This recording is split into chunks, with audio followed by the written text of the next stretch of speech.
So tonight I'd like to deconstruct Shikantaza a little bit,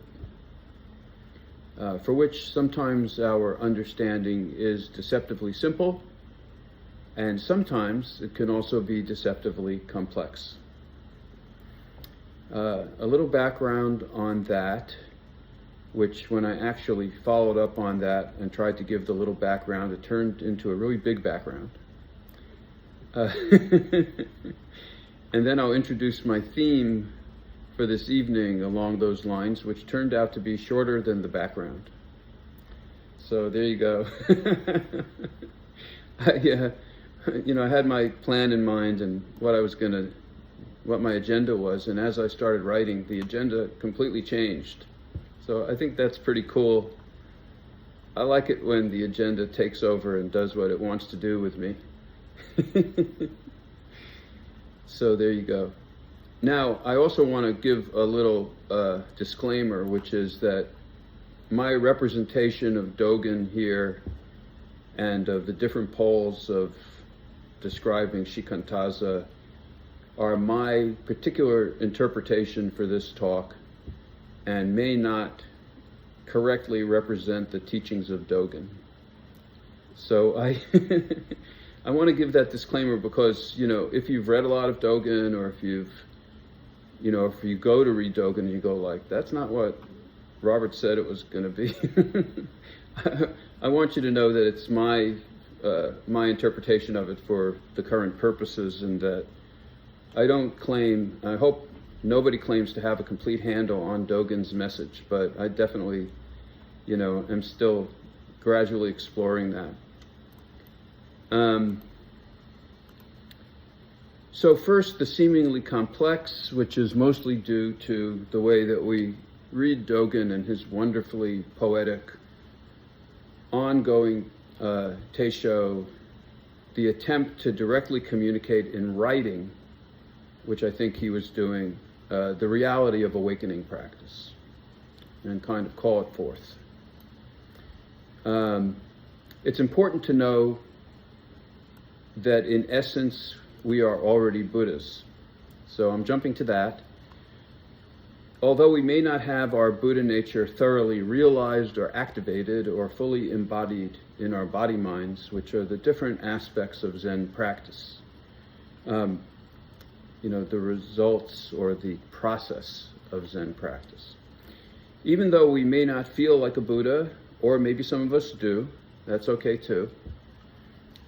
It's important to know this because of an essential point of Zen, which is that our ordinary mind, just the way it is, the mind that we have already, the mind which thinks and experiences through the senses, is already fully equipped to experience and embody Buddhahood. The Buddha mind is not a different kind of mind. It's not a special mind that we have to attain, that we don't have.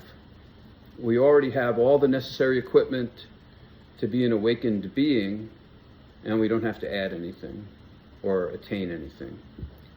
This is important because many spiritual traditions say that you have to transform yourself, build or create the spiritual capacity to be able to realize a higher spiritual state. And it's true that without practice, we probably wouldn't realize our true nature. But that doesn't mean we don't already have it, which is a really big difference. You already have the jewel. You may not know the combination to open the combination lock to be able to look at it directly, but you have it. And that's important. The basic premise of Zen, and this is another one where I probably need a disclaimer to say what the basic premise of Zen is, and really of Buddhism, to go even a little further, is that we already have this awakened mind. Some other traditions may also say that only certain people have this special spiritual capacity to become fully awakened, and it may be true in practice that some of us will experience a more full awakening, or some of us will struggle more with their sense of awakening. But Zen teaches that every person has the full potential to realize full awakening and become a Buddha, because we're already endowed with the equipment, the mind, the Buddha nature to do so. The sticky part is always realization of our Buddha nature, and then the full embodiment and expression of our Buddha nature, our awakened nature, which is what Buddha nature is. Our awakened nature is said to be inherently awake, to be redundant, inherently luminous, radiant, full of light, to put it in an overly expressive way.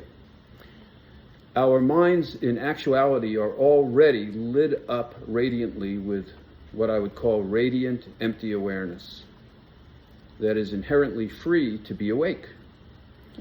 We have all kinds of experiences, but we are conscious, awake beings, and we are conscious and awake through all of our experiences. But that may be hard to notice, and there is the rub. You could say, in a sense, that we're distracted by experience, so we don't usually discern how our experience takes place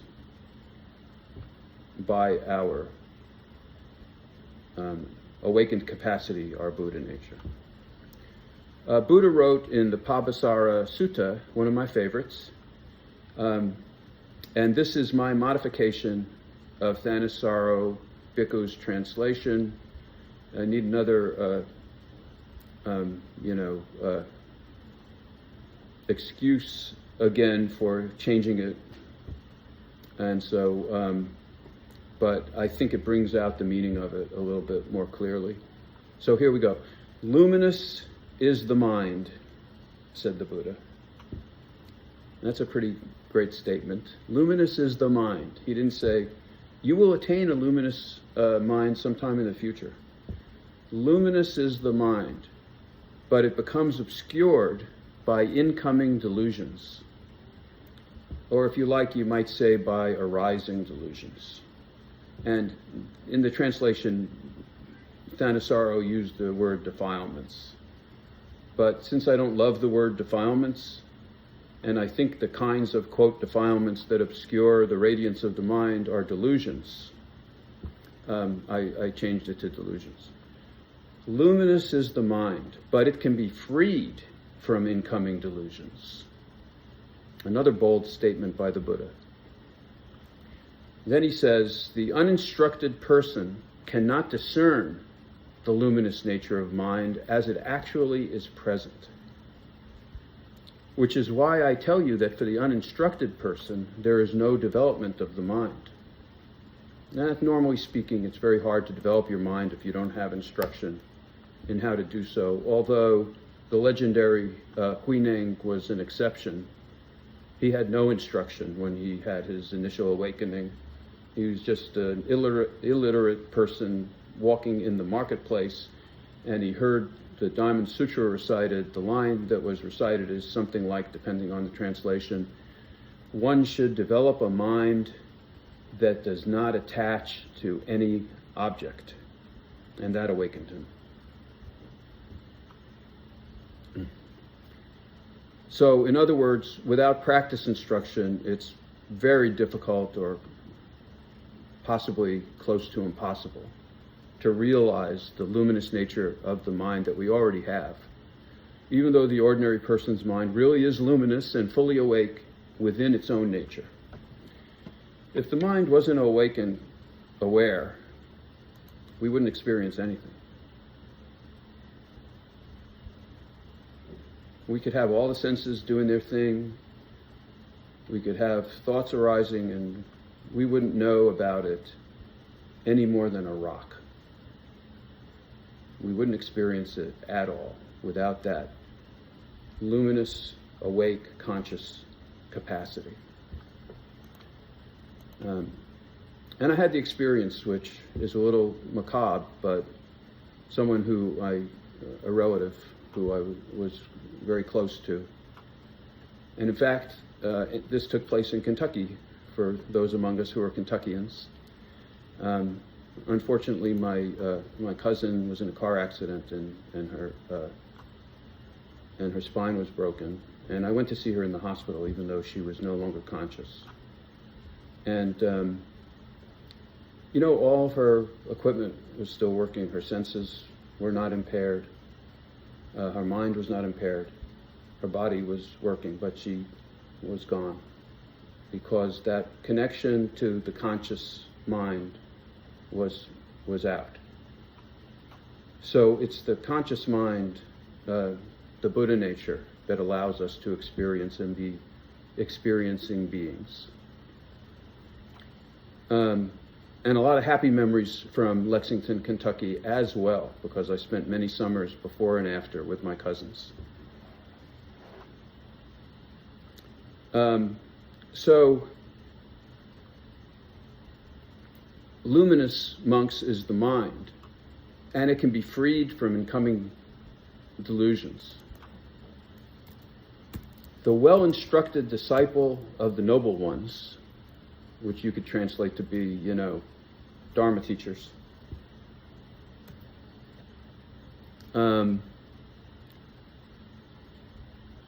discern that as it actually is present.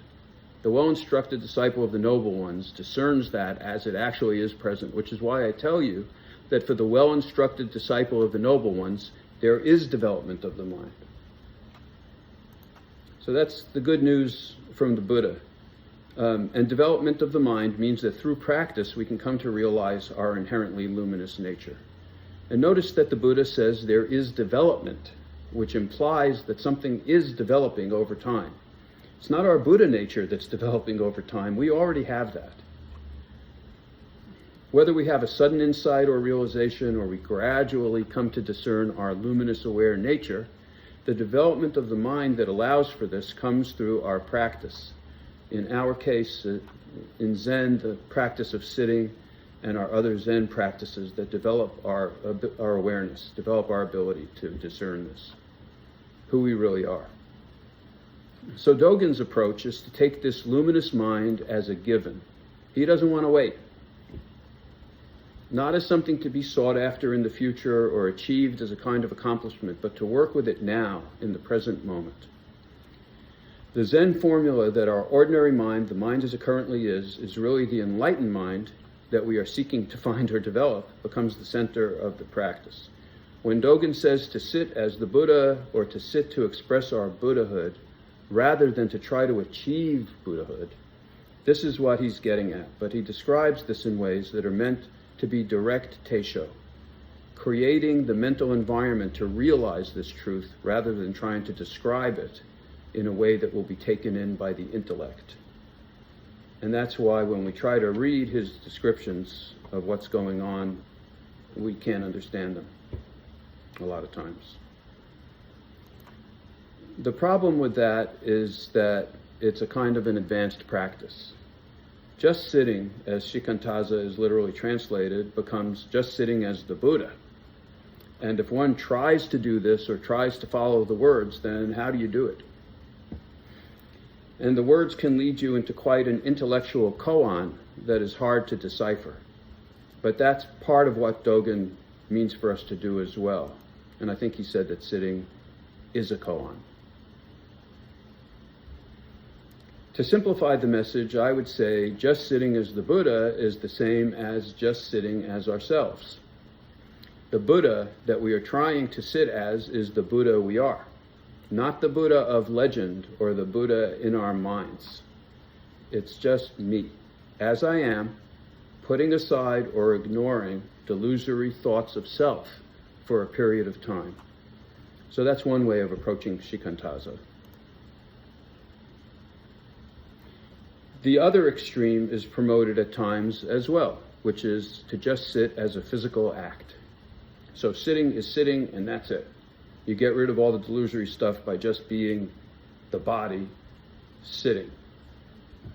Robert Epstein, Roshi, even gave us the wonderful koan that perhaps zazen can be reduced to just the sitting posture. Okay. I really liked that when I read it. Not even the breathing, just sitting upright. Wow. I like it because it's the single unified object of attention that one can always work with to simplify the act of sitting. There's nothing to think about if you're just being the sitting posture. Sitting posture, the micro-monitoring of sitting posture and subtly elongating the spine is also a wonderful object of meditation. It's always there, and it can be completely engaging, so the mind becomes very focused on being present with that. But it's still doing something. And for effective meditation purposes, it is fine. It's a great focus, but it's not quite just sitting and nothing else. So what if we just sit as a physical act and that's it? No stipulations. Well, if it's just physical sitting, one might and probably has asked, what's the difference between sitting on the cushion and sitting on the couch? What's the difference between being a Zen practitioner and being a couch potato? I knew a lot of people in high school who spent time just sitting on the couch. And these days, they would be known as the updated version of that, slackers. So are Zen students really meant to be slackers, just sitting around and not doing anything? I probably don't think so. Most people would probably not engage with that practice if that's what it was. We want to awaken. We want to develop the mind. Of course, what if by doing nothing but sitting, the mind can develop itself without our interference? That is a possibility. But obviously it can't be that it's the same as being a couch potato. So what's the difference? Just being extreme for the sake of argument.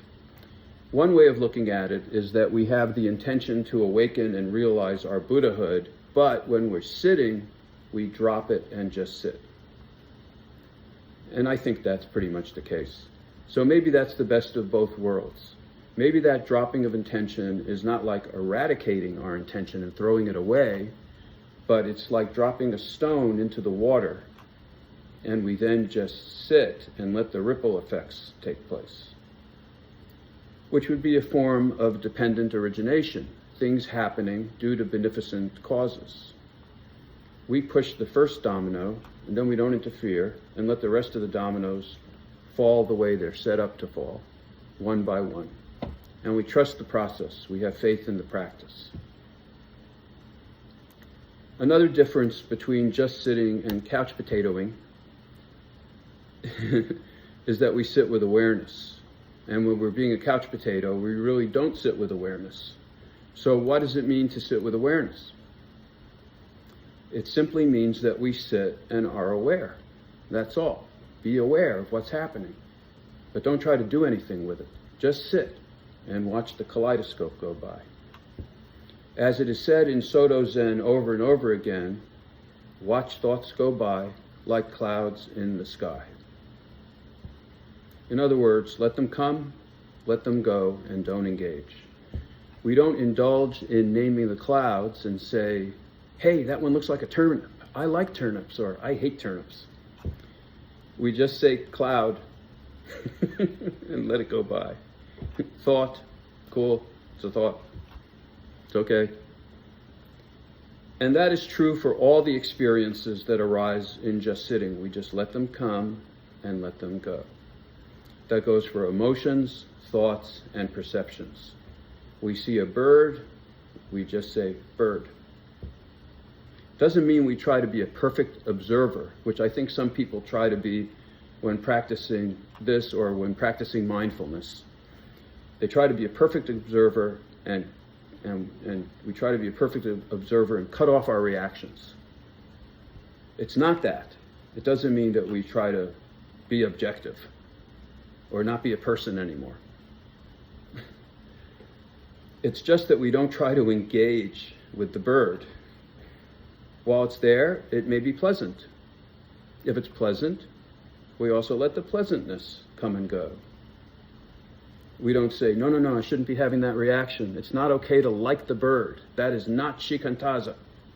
It's just bird.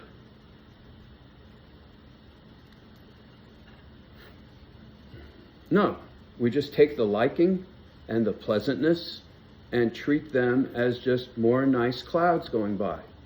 Feelings come and feelings go. Cool. So remember the bird koan. I think it was Pai Chang and Matsu.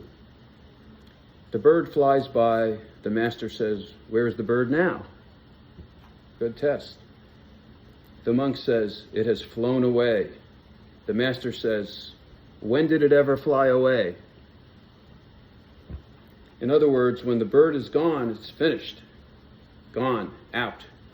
There's no bird that flew away after it's gone. That happened a long time ago, 1 moment ago. And it's over. We don't hold the bird in our mind after it's gone, at least not in Shikantaza, just sitting, and at least when Matsu asks you, "Where's the bird?" And it's even okay to, when we're doing just sitting, it's okay to even remember the bird and say, yeah, I remember the bird. It's a thought of the bird. Great. Thought of the bird came up, thought of the bird went away. Just like the bird came and went, thought of bird up and down. So that's a little rundown of another aspect of just sitting. It's not trying to be a Buddha on the one hand, like something other than yourself. And it's not just being a physical body on the other hand. It's being an aware being. The aware being you already are. Being an alive person, letting experience come and go with awareness. I won't go into the idea tonight that we are thus sitting in presence or sitting in awareness or steeping in awareness or steeping in presence, except to mention that in passing. Because there's still something else I want to get to, which was the original theme of my talk. And that is the theme for tonight, which I call just sitting. I just want to one-up Dogen, that's my whole intention. Just sitting is not good enough. I want to just sit. So all that we've been talking about is just the background to that. So we have established an idea of what just sitting is. When we sit in zazen and practice just sitting, we're usually sitting in the proper way. In other words, we assume the position, we sit on the cushion, we adopt the hand mudra, we lift the spine, we touch the tip of the tongue to the front of the upper palate, we only partially close the eyes, and we look down a bit on a 45-degree angle. While some of that becomes, maybe all of that becomes a natural way of doing things for a practitioner, it's also the official way. It's a ritual and a setup designed to promote correct sitting and, let's say, correct awareness. It has good reasons for being that way, for sure.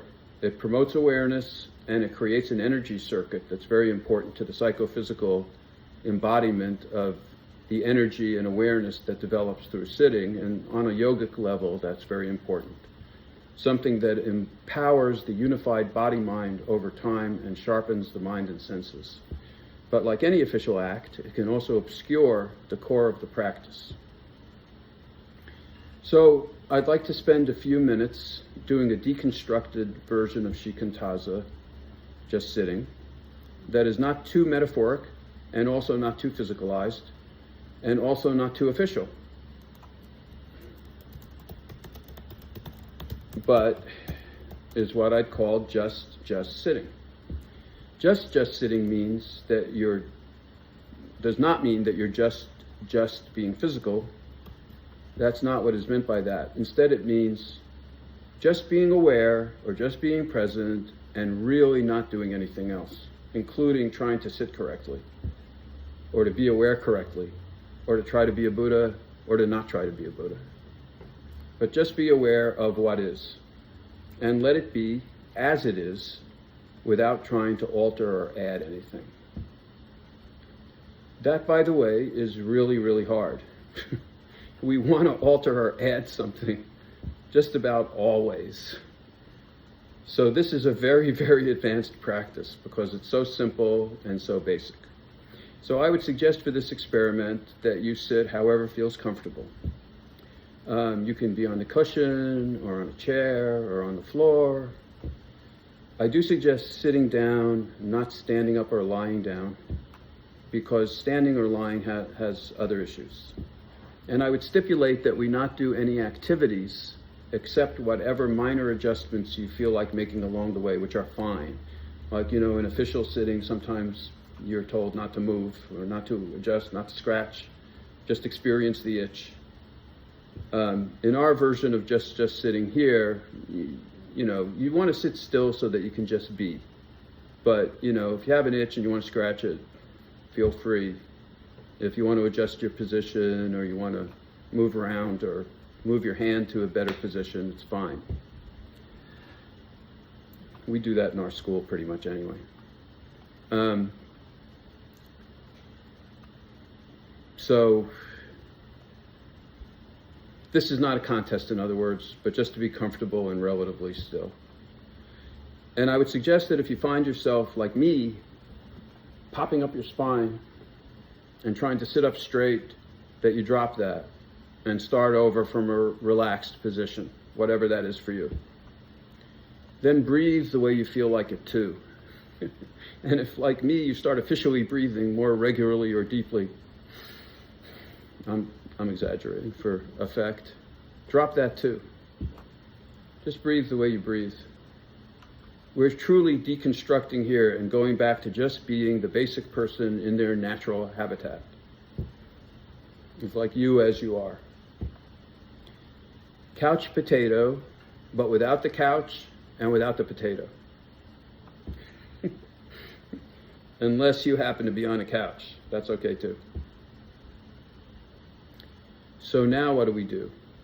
It's really simple, basic Shikantaza practice without any trappings, which is be aware of whatever arises and let it be the way it is. If you see that you don't like a thought or feeling, or that you want to do something with it, let that be the way it is too. There are no wrong experiences to come up. No wrong feelings and no wrong thoughts. And no wrong reactions. It's an infinite regress of acceptance all the way down. Whatever arises, let it be as it is. And of course, that is real Shikantaza. It's just sitting without an agenda, without any modifications, except for the agenda to just let things be the way they already are. Only a Buddha can do this practice. It's very advanced. So let's practice being the Buddha who lets everything be as it is for about 3 or 4 minutes. And then we can talk. So the gong is not working, so let's start, and I'll call you back in a few minutes.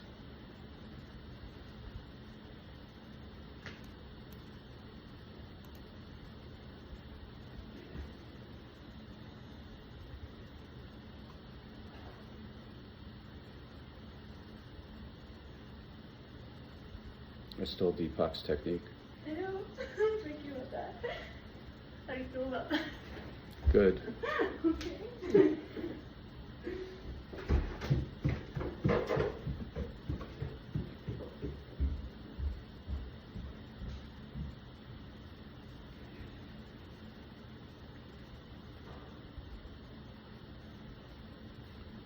Alexa, set the timer for 3 minutes.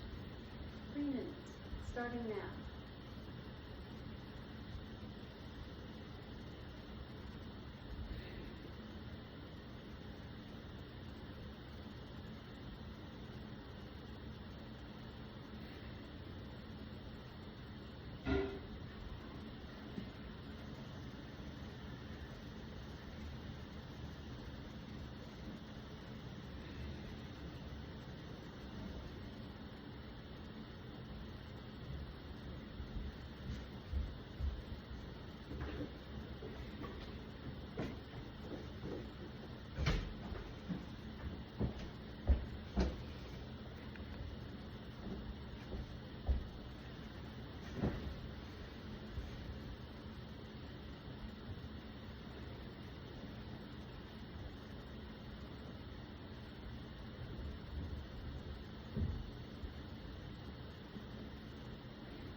Alexa, stop.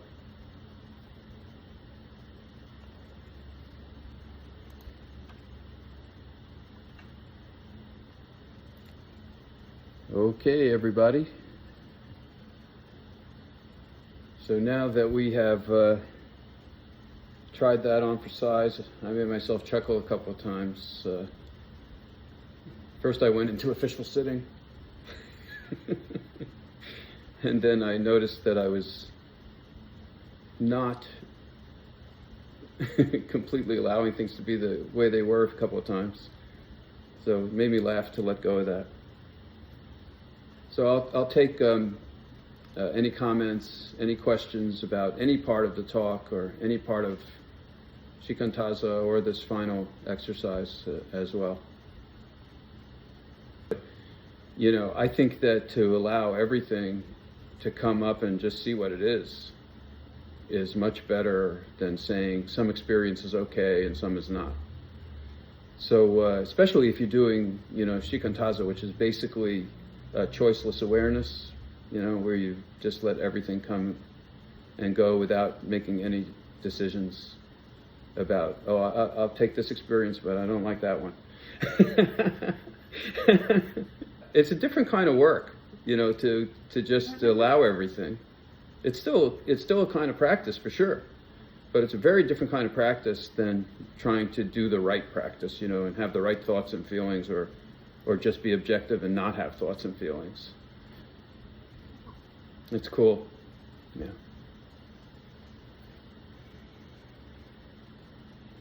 And at this point, you know, even the instruction, you know, sit up straight and don't move, is a little too much for me, you know. I don't think I want to have that instruction. I mean, I do sit up straight, you know, I don't want to slouch necessarily, but I don't want to be trying to achieve something either. And the other part of it, which is like the infinite regress of acceptance, that I might coin that as my motto or something. Because, you know, if you're resisting something and you don't want to have certain experience, you know, yeah, that's okay too. Allow that too. Yeah, yay resistance. Go for it.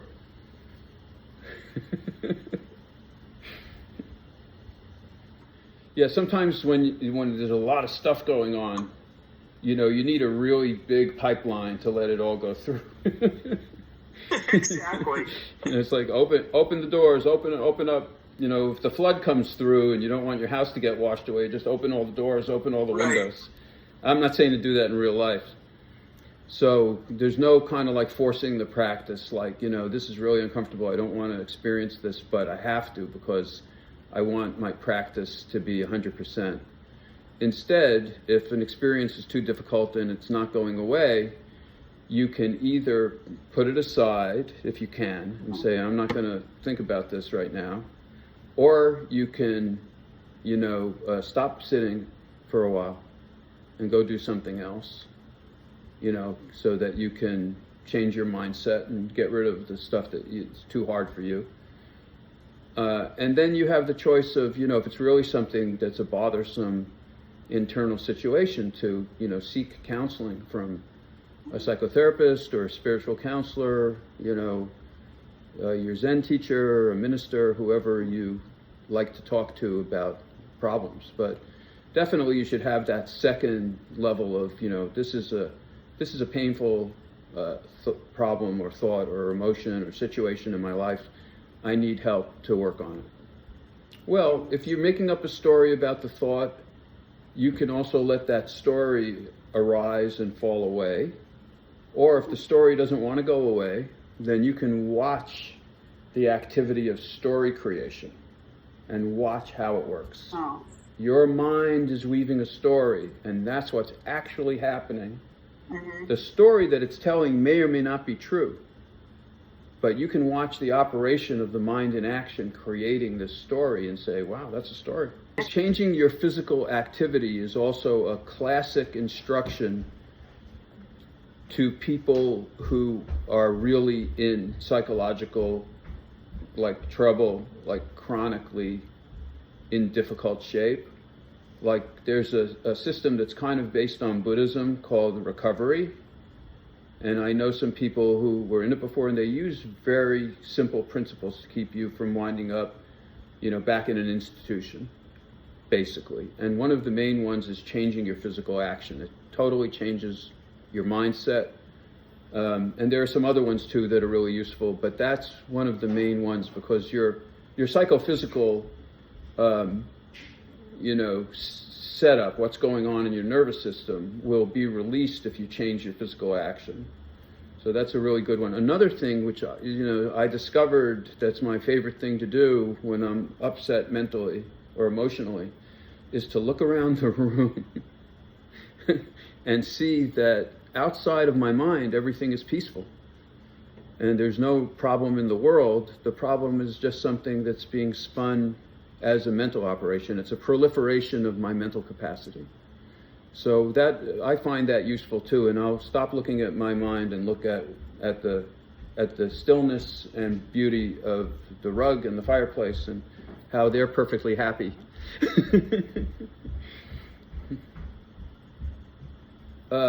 I wouldn't say that I'm an expert on how to deal with those unusual perceptual experiences. I think they go, you know, not dropping away necessarily, but a lot of those experiences, like feeling like you're 10 feet tall, or that the head is, you know, head space is very prominent and elevated, or that your body feels transparent, or that you feel energy going through your body. A lot of those go under the heading of Makyo, the unusual experiences, which we're generally told to, you know, just experience them and let them go and not attach too much meaning to them.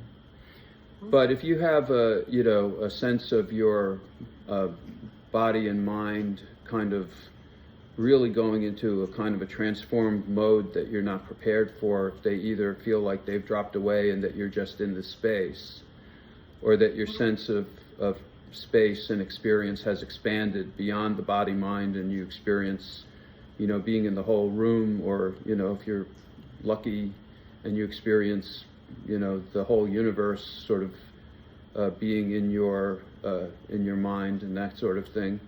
Those, I'm not sure if there's a way to prepare for that. I think that the general rule of not, you know, tensing up around it or attaching so much meaning to it that you unsettle yourself is really a good rule of thumb. But I think that basically, if you have been sitting a lot and you're used to practicing and you have an experience like that, it's going to be easier to experience than if you happen to be the very rare person who experiences that with no context. Because this practice is the preparation, really. But it's a good question and a really interesting one for what we do with, you know, perceptual variations. I don't want to call them distortions, because they're not necessarily distortions, but I think that's right. You know, extended perception or expanded perception. It's a really good subject. I always enjoy those things too.